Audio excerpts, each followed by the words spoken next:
Depuis 2014, cette entreprise de la Drôme, spécialisée en mobilier de jardin, investit chaque année 1 million d'euros dans l'usine, avec un impératif, réduire son impact sur l'environnement. Première étape dans la production, la découpe des tubes. Grâce à cette machine, il reste très peu de déchets. Ils seront revalorisés et l'eau systématiquement retraitée. Autre étape, la peinture. Le nouveau processus a permis de ne rien perdre de la poudre pulvérisée. Une fois que les produits sont nettoyés, on passe en cabine de peinture où on voit la poudre qui tourne en circuit fermé. Tout ce qui n'est pas récupérable est retraité et envoyé en recyclage chez notre fournisseur. On envoie pas loin de 7 tonnes par an de poudre qui est réutilisée. Étape par étape, toute la chaîne de production est remise en question.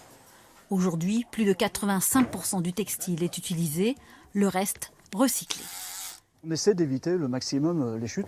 On a des moyens techniques, des moyens industriels et numériques qui nous permettent d'être encore plus efficients par rapport à tout ça.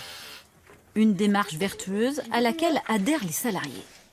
C'est bien de faire le tri, parce qu'avant on le faisait pas. Et c'est vrai que maintenant, c'est systématique. Oui, je suis fière, oui. L'objectif est aussi d'entraîner les fournisseurs dans la démarche. Des fournisseurs choisis dans un rayon de 150 km afin de limiter le bilan carbone. Toutes les matières viennent de France quasiment. Vous avez la toile qui a été tissée à la Tour du Pin, donc en Isère, la peinture qui vient de Haute-Loire et les pièces plastiques qui sont faites chez notre fournisseur dans l'Ain, à côté d'Oyonnax. Bien qu'il reste encore des progrès à faire, ce bilan écologique, l'entreprise le valorise auprès de ses clients. Depuis 2014, les ventes ont progressé de 30%.